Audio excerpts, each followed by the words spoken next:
you acquired an asset in Las Vegas in last year. Maybe you can give us some context about what time frame or what time in the year that was, but bought it for 11.3 million. Maybe just take a minute, describe that asset, and give us some context around how you sourced the deal and some of the structuring of the deal on the front end.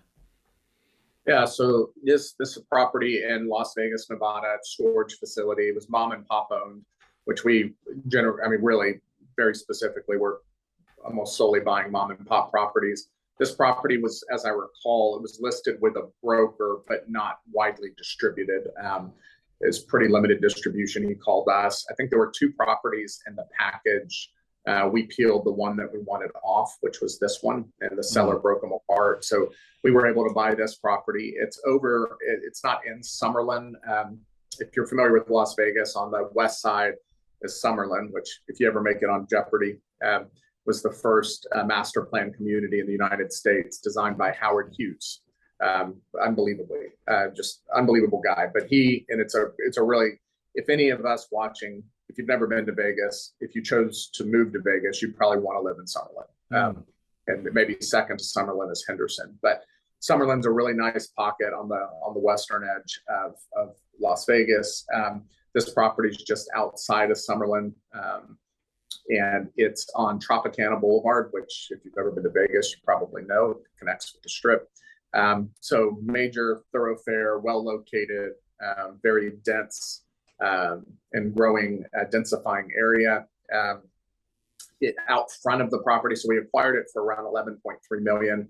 It has a lot of RV parking and covered parking, which we like because that's income generating in the short run, but it's physical space to, in the long run, build more storage, more mini storage, which is higher income producing per square foot than boat and RV storage. And so it's kind of, we get paid while we wait to get paid kind of thing. So there were some inefficiencies about we went and saw the property, and even I'll skip to after we bought it. There was some, so I remember before we bought it, we were walking it with the current manager at the time, who did not stay on.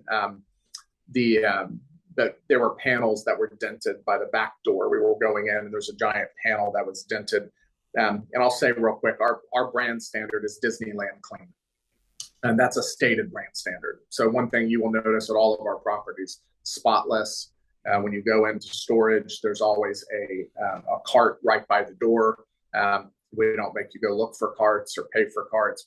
Everything is around the customer experience, and it's spotless and clean. And so we go in the back door, and the panel is dented, huge dent. And we asked the manager, we said, well, how long has that been there? He goes, I don't know, 5, 6 years. We're sitting here twitching already. So anyway, we knew at that point, if it didn't bother him, then there's probably not going to be a fit. So that was the beginning of some of the issues. That building had a swamp cooler, which is just blowing air over water. It's not ideal. So we properly climatized that building, replaced all the incandescent lights with LED lights, fixed all the dent stings, painted. And then, I'd say more materially, out front on Tropicana, right across from an In-N-Out Burger, literally across the street, there's a car wash. It was called Tropicana Car Wash. It was like a 6-bay old, you get out of the car, wander, nothing automated.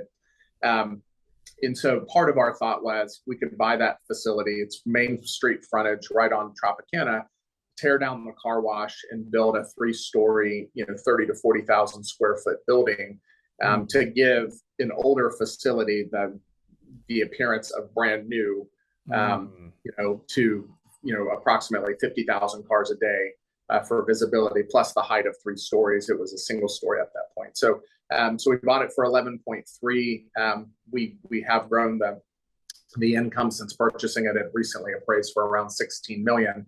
But that is exclusive of the new building that we are currently building. That building it's the 3rd floor, just got poured. Should open probably around February, March of next year. And I can walk through the economics of that, but we think that facility will probably trade at some point in the future for closer to 30 once it's complete.